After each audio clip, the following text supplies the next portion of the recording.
Pakistani drama काफ़रा में हम देखेंगे कि सितारा जो इस टाइम बहुत दुखी है, वह बहुत परेशान है, वह अपने कमरे से निकल नहीं रही है, वहीं पे रो रही है। तो क्या होता है कि उसकी शादी जो है 50 साल के बुड्ढे से कराई जा रही है, और वो भी 2 बच्चों के बाप से। ये सब देख सितारा को अच्छा नहीं लग रहा है। तो इधर क्या होता है, दूसरी तरफ कासिम को पता चल जाता है कि सितारा जो है बेगुनाह है, उसका कोई कसूर नहीं था, ये सब जो है उसके साथ में साजिश की गई थी। और इधर जो है निम्मी ने की थी, सालार को जो सालार के कमरे में बुलाया था वो निम्मी की साजिश थी। और इधर जो है अब सालार को बुलाया था वो किरण की है। तो ये सब जो इसके बीच में सितारा को परेशान किया जा रहा है, ये सब कासिम जो समझ लेता है।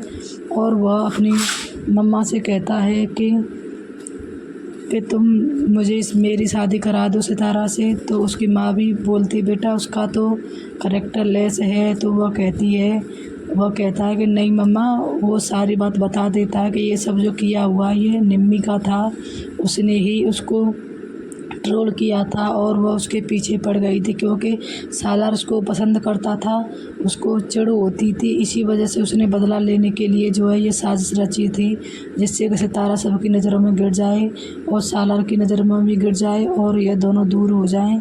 तो उसकी माँ की समझ में ये बात आ जाती है और वह दादी से कहती है कि सितारा जो है बहुत अच्छी लड़की है, उसके करैक्टर पे कोई दाग नहीं है, ये तो बस उस निम्मी का किया हुआ है। तो उसकी दादी कहती है बात कुछ भी हो जो भी हो, लेकिन तुमने सुना नहीं उसकी ताई अम्मी जो है कितनी सारी बात करती है इसके बारे में। तो वो कहती है कि आपको तो पता ही है कि उसकी ताई अम्मी शुरू से उसके साथ अच्छी नहीं रही है, तो अब क्या अच्छी रहेगी, अब तो उसको मौका और मिल गया था।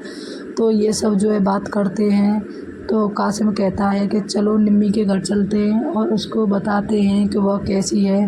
तो वहाँ जाते हैं, निम्मी घर पे जाते हैं और वहाँ पे निम्मी बैठी होती है, उसकी माँ बैठी होती है और सलमान बैठा होता है। तो वह कहता है कि मैं जो सितारा से शादी कर रहा हूँ। तो उसकी फूफी कहती है, निम्मी की माँ कहती है कि क्या है उस लड़की में, तुम्हें पता नहीं वो कैसी कितनी बिगड़ी हुई लड़की है और तुम उससे फिर भी शादी करना चाहते हो।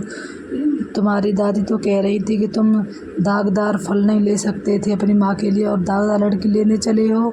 तो वो कासिम कहता है कि बस अब एक लफ्ज़ और मत कहना उसके बारे में, आपको नहीं पता कुछ भी कि उसके साथ में हुआ क्या है। तो वो उसकी निम्मी की माँ कहती है क्या हुआ है बताओ। तो वो कहता है कि तुम्हें निम्मी ने नहीं बताया, क्योंकि उसका सितारा जो है उसका कोई कसूर नहीं था, ये सब तुम किया कराया था तुम्हारी बेटी का था। तो वो कहती तुम क्या ऑल फॉल बक रहे हो, मेरी बेटी ऐसा क्यों करेगी। तो वो कहता है निम्मी बताओ ना अपनी माँ को कि तुमने क्या किया था उसके साथ और क्यों कैसा षड्यंत्र रचा था। तो निम्मी जो है बताती है और वह बताती क्या है, वह नज़रें झुका के नीचे बैठ जाती है। उसकी माँ समझ जाती है कि इसी ने कुछ किया है घोटाला। तो इस पर जो है उसकी माँ जो शर्मिंदी सी होती है, शर्मिंदगी महसूस करने लग जाती है।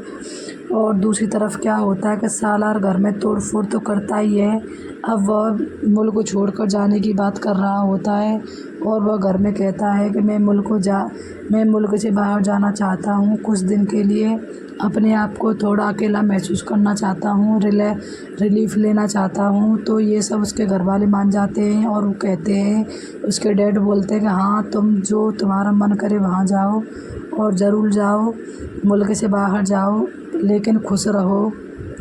सालार सारी पैकिंग कर लेता है वहाँ जाने के लिए। फिर क्या होता है कि वह बैठा बैठा सितारा के बारे में सोचता है और उसकी पुरानी बातों को याद करता है कि वह कैसे कैसे मुझसे कह रही थी। तो ये सब जो है उसका बहनोई आता है और कहता है कि इस घर में हंगामा तो होना ही है, क्योंकि जब लड़कियों को तुमने रिजेक्ट किया जब तुम नहीं थे, लेकिन अब तुम